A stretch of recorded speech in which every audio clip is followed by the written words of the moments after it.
Tai sakykit, su kokiom nuotaikom ir su kokiais tikslais atvažiavote į čia? Tai atvažiavom su gerais tikslais, aišku, pirmas tikslas tai yra sudalyvauti.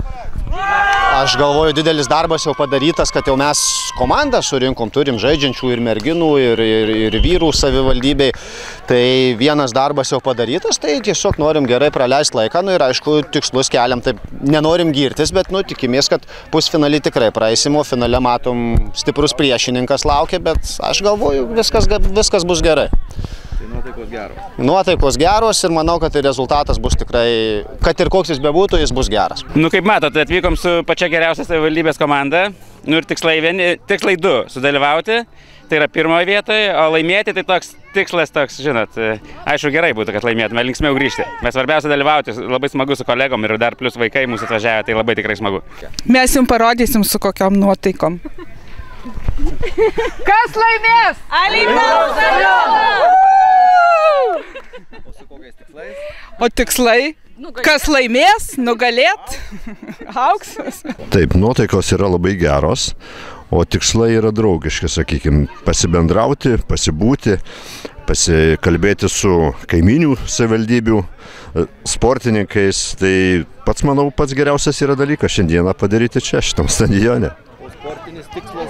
Sportinis tikslas, aišku, kaip pasiseks. Čia yra sėkmės, pradedant nuo burtų.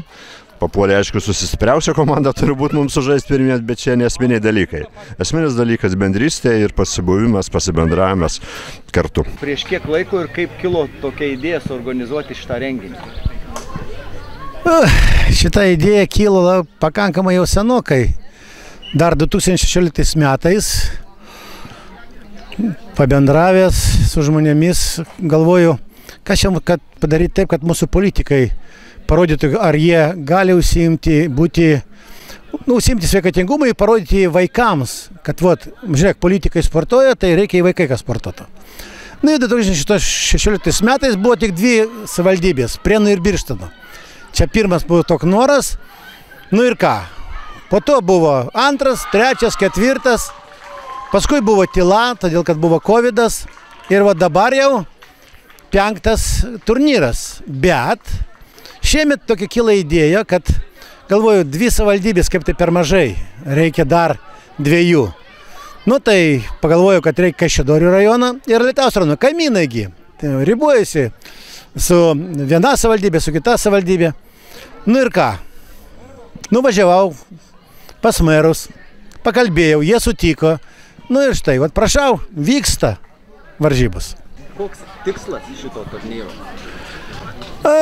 Tikslas galbūt labai paprastas. Aš, kaip ir sakiau pradžioje, kad susidraugautų šiek tiek ne tik kaip politikai, bet ir per sportą, skirtingų rajonų politikai, administracijos darbuotojai.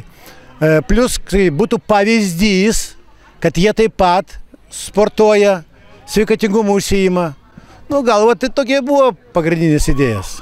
Ar žadate tęsti ir toliau šį turnyrą? Paklausim. Iš tiesų, aš tai norėčiau, todėl kad dabar šiemet įsteigta pirmą kartą pereinamo taurė, pagaminta specialiai stiklo meistro. Tai vadiname tokia įdomi.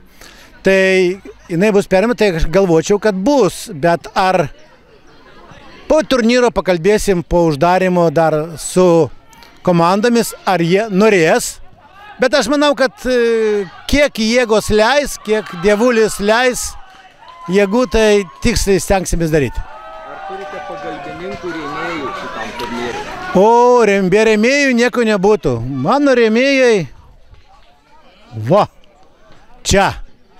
Rėmėjų kiek? Žiūrėkit, OAB Kofrysa, generalinį praktiškai, jinai pristato šitą renginį.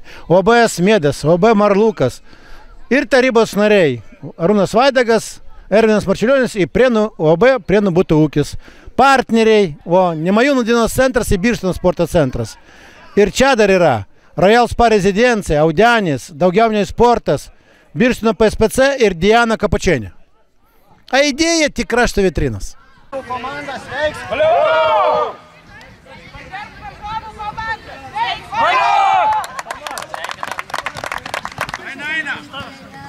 Tavo rankos! Kel, Tomai, kel! Va, geras.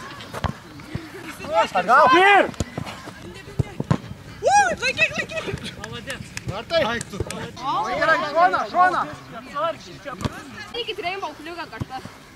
Nu, ant tam, davai.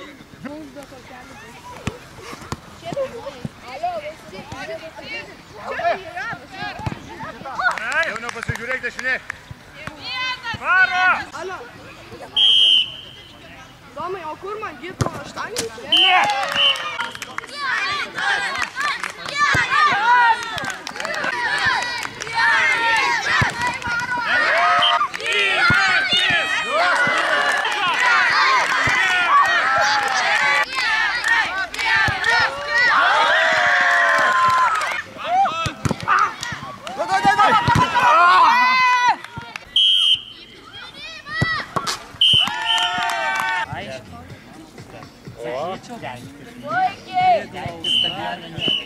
Valiu!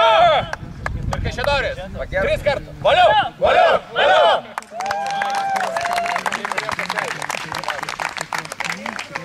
Labai nelaužkite, gerai. Jūs nelaužkite. Esame samūžę. Hop!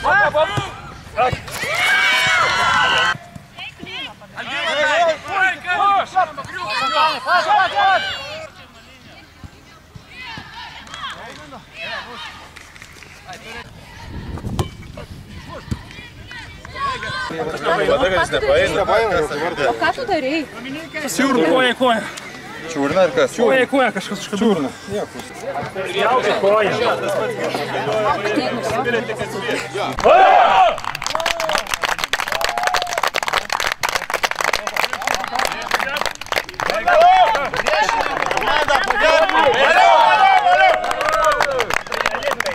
Esate nugalėtojai, jūsų komandos stiprybė. Mūsų komandos stiprybė yra vienybė. Nėra pas mus kažkokio aukštesnio, viršesnio ar kažkokio tai kitokio. Visi esame lygus ir už tai nugalėjom. Vieningi esam. Ar už tai, kad nugalėjote, esate numatę premijas kokias komandai? Nu, žiūrint per kur rodysit šitą laidą. Jo, numatė nuotolinį darbą 2 dienas. Gal pats įmušėte kiek įvarčių tai? Taip, pirmose varžybose 1 teko. Antrose leidau pasireikšti kolegams. Ir ar atvažiuosite kitais metais? Būtinai, be abejonės. Finalininkai esate, šauniai kovojote. Ko pritrūko jūsų komandai iki pergalės finale? Aš galvoju, nieko nepritrūko, nes pamatėm savo lygį, kai Šedoris tikrai labai stipri komanda ir matosi, kad ir tų treniruočių jie, aš taip manau, darė taktikas, ruošėsi fiziškai, gal stipresni, tai mes kaip be tokio iš ankstinio pasiruošimo, manau, tikrai gerai pasirodėm, 2 vieta. Pasilikom, kur tobulėt. Jeigu iš 1 metų laimėtume 1 vietą, tai paskui motivacijos nebūtų, o dabar kitais metais bandysim auksą imti. Kadangi komanda gerai pasirodė, tai gal esate numatę kokias premijas komandai? Čia jau klausimas administracijos direktoriai, aišku, bet jinai žadėjo, kad truputį atsižvelgs į tai, kai reikės kažkam atostogų dienos. Tai nenoriu daug priešnekėti, bet manau, kad nenuskausmins tikrai už šiandieną mūsų žaidėjų. Ar pačiam pasisekė, ar teko įmušti kokį įvartį?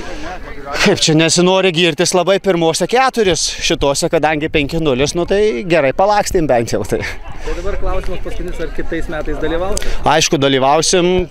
Gal net kažkokią treniruotę prieš tai surengsim, bet tikrai dalyvausim, nes aš galvoju, tikrai gera idėja ir ačiū krašto veterinai už tas iniciatyvas, kad turim dar vieną galimybę visi susirinkti, pabūti kartu ir pasportuoti. 2023 metų futbolo diena kaimynų derbiai vykusi Nemajūnų dienos centre suvienijo ne tik politikus, savivaldybių darbuotojus, bet ir vaikus. Čia nestigo geros nuotaikos, atkaklios kovos futbolo aikštelėje, pašnekesių ir aišku emocijų. Kadangi didžiausias dėmesys visgi buvo futbolui, tad pristatome ir šios dienos nugalėtojus. Vaikų grupėje 4 vietą iškovojo Alytaus rajono komanda, 3 vietą Birštono jaunieji futbolininkai. Finale kovoję prieniečiai užėmė 2 vietą, o turnyro nugalėtojais tapo Kaišiadorių jaunieji sportininkai. Suaugusiųjų grupėje 4 vietą užėmė Alytaus rajono komanda. Bronzą iškovojo Birštono atstovai. Finale Prienų rajono savivaldybės komandai teko pripažinti Kaišiadorių komandos pranašumą ir atsiimti sidabrinius apdovanojimus, o turnyro nugalėtojai Kaišiadorių rajono savivaldybės komandai be auksinių medalių buvo įteikta ir turnyro nugalėtojų stiklo meistro pagaminta taurė. Organizatoriai teigia, kad šis turnyras bus rengiamas ir ateityje. Todėl visiems iki kitų susitikimų.